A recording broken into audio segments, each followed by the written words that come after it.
This tutorial guides you through displaying a real-time clock and additional time controls on your screen using Microsoft PowerPoint integrated with SignageTube Live.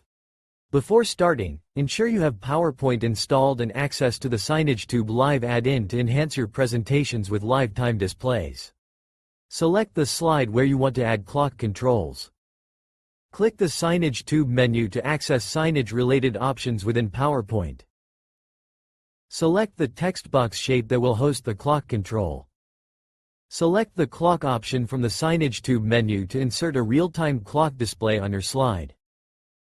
Choose any of the clock controls. There are clocks in various formats, with and without seconds. Click OK to confirm and apply the clock settings to your slide. Select a second placeholder to show the current date. Click the clock option again to add a date display alongside the time. Now choose a date option that you want to use to insert it into your slide. Click OK to confirm the date display settings. Now start the slideshow and you will see that clock controls are being updated. Now you can go back to the clock settings, and you can also choose the option to show a counter, a countdown, or even a timer on your screen.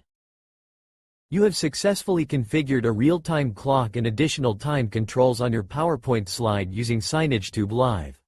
To verify, start the slideshow and confirm the clock and date display update correctly. For further customization, explore additional SignageTube features or create your own live dashboard using PowerPoint.